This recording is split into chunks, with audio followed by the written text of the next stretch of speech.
Bonjour, alors aujourd'hui une nouvelle vidéo concernant la fonte Shepsult. Vous êtes nombreux à nous poser des questions sur sa fabrication, son utilisation, son entretien.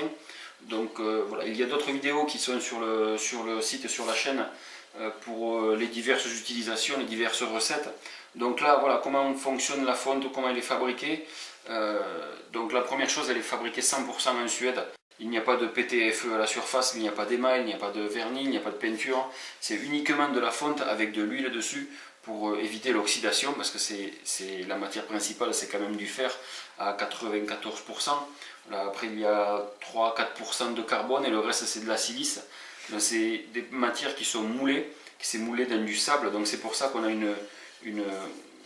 un aspect un petit peu granuleux à la surface. Donc ça va s'atténuer au fur et à mesure des utilisations.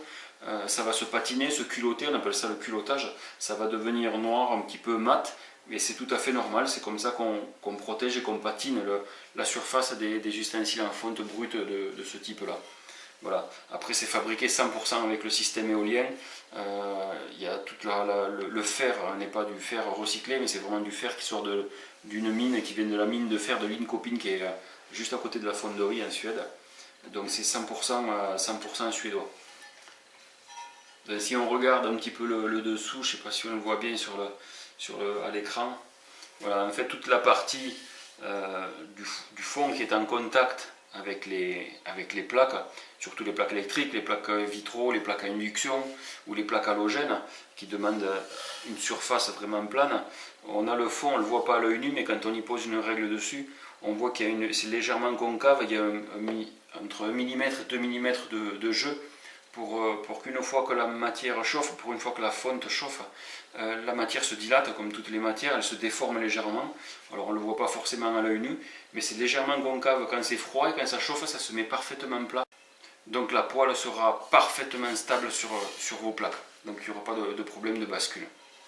Alors que peut-on cuisiner avec la fonte? Donc ça c'est un modèle, c'est une crêpière. Vous pouvez cuisiner tout ce que vous voulez. Au départ, le principal c'est que ce soit sur une crêpière, sur une sauteuse ou une poêle à frire ou une cocotte, peu importe. Le principal est de préchauffer la fonte. C'est une matière qui est épaisse et qui est un petit peu lourde. Donc il faut lui donner un petit peu de chaleur avant de commencer à mettre les aliments à l'intérieur. Une fois que vous aurez fait ça, vous avez 90% des aliments qui ne vont pas accrocher à la poêle. À savoir que si ça accroche, c'est que la fonte est beaucoup trop chaude. Donc il faut lui laisser le temps de bien préchauffer. Ça ne prend pas des heures, mais ce qu'il faut faire, c'est au moins 1 minute, 1 minute et demie, 2 minutes pour les plus grands modèles, d'avoir un préchauffage correct, toujours à basse température. Voilà. Après, vous pouvez faire tout ce que vous voulez comme cuisson, à éviter au départ les aliments acides comme le chou, la pomme, la sauce tomate, des choses comme ça. C'est préférable de le faire dans de l'inox, qui sont des matières qui sont beaucoup plus adaptées à ce style de recette et de préparation. Donc voilà pour cette petite vidéo explicative sur la fonte Shepsult.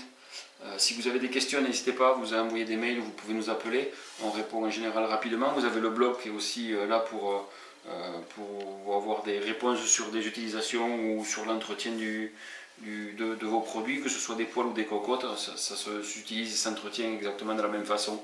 Voilà, n'hésitez pas à regarder notre chaîne pour voir les différentes matières et les différentes utilisations que vous pouvez faire soit avec l'inox, la fonte, le fer ou des produits même en terre qui peuvent passer au four ou même sur des plaques électriques ou des vitraux. Donc voilà, je vous remercie et je vous dis à très vite pour une nouvelle vidéo.